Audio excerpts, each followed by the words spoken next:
दर्यापूर शहरातील जयस्तंभ चौकामध्ये आज पहाटे 3 वाजण्याच्या सुमारास तळोकार ज्वेलर्समध्ये अज्ञात 7 ते 8 चोरट्यांनी चोरी करण्याचा प्रयत्न केलाय। हे संपूर्ण दृश्य सीसीटीव्ही कॅमेऱ्यामध्ये कैद झालंय, परंतु सुदैवानं तळोकार ज्वेलर्समधील दुकानाचे सिक्युरिटी सायरन वाजल्यानं चोरटे घटनास्थळावरून फरार झालेत। या धक्कादायक घटनेनं पुन्हा दर्यापूर शहरात व्यावसायिकांमध्ये भीतीचं वातावरण पसरलंय।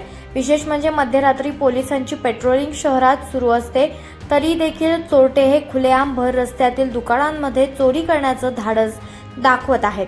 ते कुणाच्या आशीर्वादाने हे सगळं करतायत हा सुद्धा एक प्रश्न आता उपस्थित झालाय। याआधी सुद्धा शहरातील एका ज्वेलर्समध्ये चोरी झाली होती, त्यामध्ये चोरट्यांनी लाखो रुपयांचा मुद्देमाल लंपास केला होता। तर आज पुन्हा एकदा तीच घटना घडल्याचं सीसीटीव्ही कॅमेऱ्यामध्ये दिसून आलंय।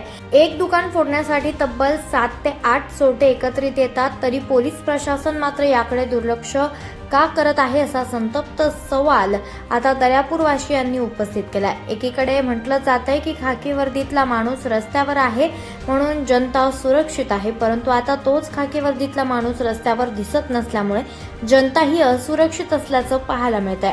आता दर्यापूर पोलीस या सीसीटीव्ही मध्ये दिसणाऱ्या चोरट्यांचा शोध लावणार का हे पाहणं सुद्धा महत्त्वाचं ठरणार आहे।